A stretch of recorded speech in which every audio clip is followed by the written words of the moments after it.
Bonjour, ici Gérald. Je vais vous faire une démonstration de déformation dynamique. Cette déformation donne la possibilité de modifier directement à la souris un élément dynamique qui peut être un vêtement ou des cheveux. Je lance donc VWD. Je vais importer l'élément de collision Victoria 4 en laissant les paramètres par défaut. Je laisse tout par défaut.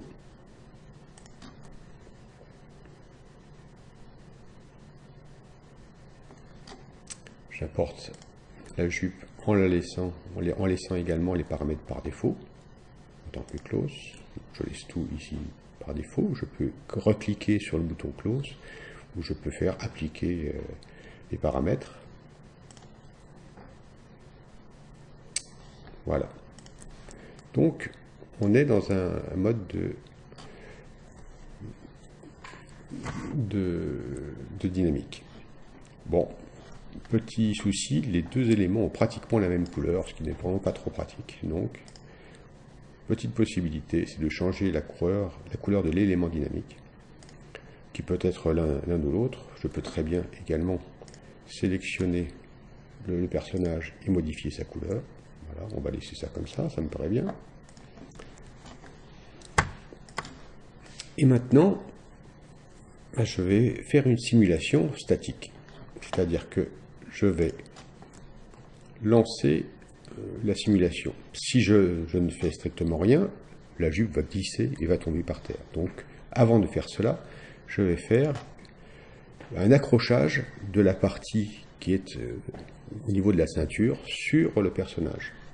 Je fais donc une sélection par Free Edge. Je vais retirer les éléments qui ne doivent pas être accrochés au personnage. Je fais une petite extension simple qui va simplement donner un niveau de vertice supplémentaire. Et je fais simplement un aile de collision. Je vais dans la simulation et je démarre une simulation statique. Voilà, donc c'est positionné. Donc maintenant je vais attaquer la déformation dynamique et toutes ses possibilités. Donc la première chose que l'on doit faire pour relancer la déformation dynamique est d'appuyer sur la touche Shift. À partir de là, un petit point jaune apparaît au niveau de l'élément dynamique. Cet élément peut être étiré, déplacé si je le bouge à la souris. On voit que le mouvement est extrêmement lent, tout simplement parce que l'inertie a été retirée. Donc il est possible de remettre l'inertie, soit en appuyant sur la touche inertie, soit en appuyant sur la touche I du clavier. Donc là, je vais faire quelques modifications. Bon.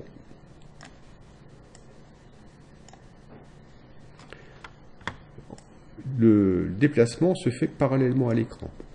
Si l'on veut déplacer vers l'avant et vers l'arrière, on peut appuyer sur la touche CTRL en même temps que la touche SHIFT. Et dans ce cas-là, la descente va faire venir vers soi et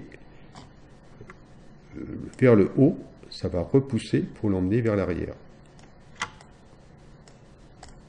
Je vais encore le faire un peu plus.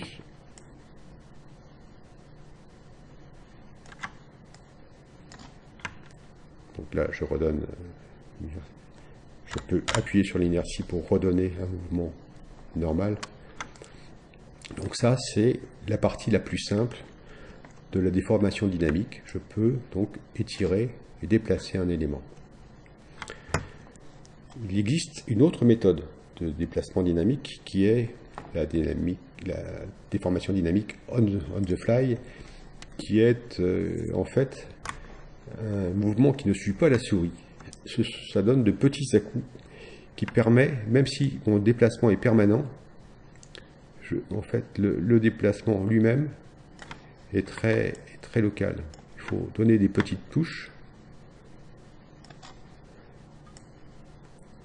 Et ça permet de corriger un certain nombre de petits soucis très localement, sans déformer violemment l'habit, et ça peut résoudre un certain nombre de problèmes.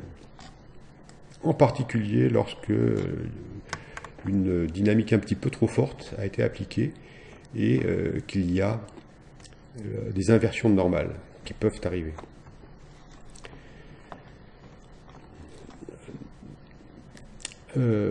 Au niveau de la déformation, ce que j'ai appelé par nail, il y a donc la possibilité de relâcher les clous dès que l'on relâche la souris, puisqu'on la voit là, on peut déplacer comme on veut.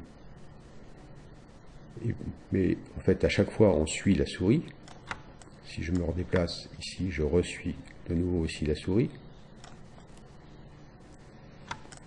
Mais il y a une autre possibilité, c'est d'enlever la libération et de laisser en fait cette partie accrochée à la souris. Donc je prends l'élément et je l'attache. Voilà, maintenant il reste attaché. Je peux prendre un autre endroit et le tirer. Il reste attaché également.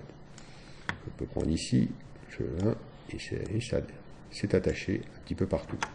Je peux prendre avec le contrôle. Voilà. Et donc ça a tiré un petit peu partout. On voit que si on montre le stress, on voit qu'on a tiré vraiment un petit peu violemment dans tous les sens. Alors, comment est-ce qu'on peut déplacer ces éléments? Il y a plusieurs solutions. Lorsque vous appuyez sur la touche Shift, des points orange apparaissent à chaque endroit fixé au niveau de ce qui a été défini comme clou permanent. Lorsque vous passez dessus avec la souris, donc vous pouvez zoomer bien entendu, lorsque vous passez dessus, il y a un petit point rouge, un petit cercle rouge, je devrais dire plutôt, qui apparaît. Et dans ce cas-là, lorsque vous avez ce cercle rouge qui est là, vous pouvez déplacer l'élément.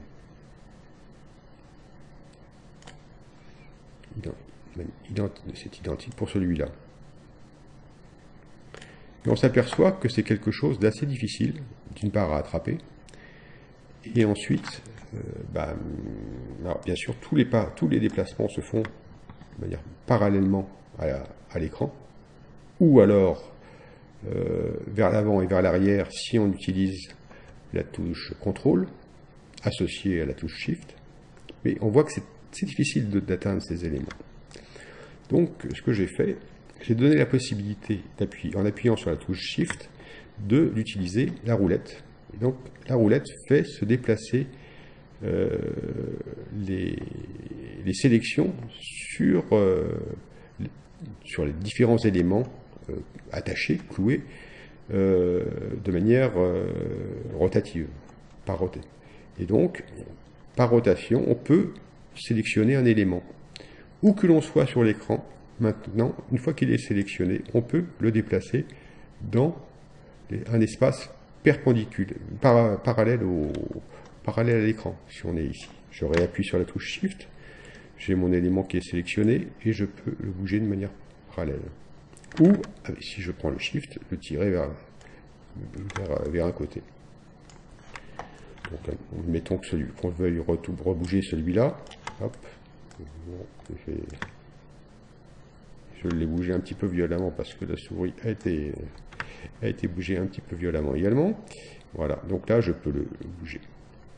Si je veux libérer cet élément, parce que bon, c'est pratique de pouvoir le positionner, de garder, on voit que c'est quand même extrêmement stressant. Si on montre le stress, on voit qu'il y a quand même un grand stress qui a été généré.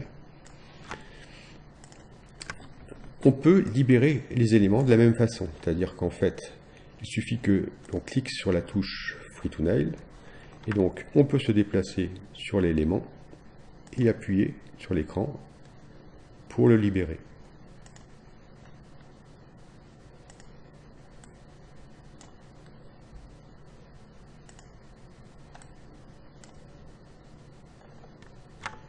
Je pense qu'il n'y en a plus. On peut réappuyer sur l'inertie pour remontrer. Il faudra peut-être que j'appuie sur Shift. Voilà. Et voilà, donc je crois que l'on a vu à peu près toutes les possibilités. Alors il y en a une quand même qui est importante à savoir. Si on utilise la fixation permanente et que volontairement ou par erreur, on accroche un élément avec le contrôle et qu'on l'emmène à l'intérieur du personnage. Bon, c'est un petit souci parce que on ne le voit pas. On peut faire tout ce qu'on veut, impossible de le voir. Donc, on peut sélectionner le personnage, appuyer sur la touche A de manière à le rendre transparent, et puis voir que, en effet, on l'a positionné complètement à l'intérieur. Donc c'est quand même un souci. Si j'appuie sur la touche Shift, on voit notre élément qui apparaît. On peut le sélectionner, le déplacer si on a envie, ou alors on peut aussi le libérer. En appuyant sur le bouton de gauche, voilà. Et donc à ce moment-là, on a notre simulation qui est revenue, qui est redevenue normale. Je suis toujours sur mon Shift. Je peux très bien faire réapparaître notre personnage. Et voilà, je pense qu'on a étudié un petit peu toutes les possibilités de la déformation dynamique. Je vous remercie.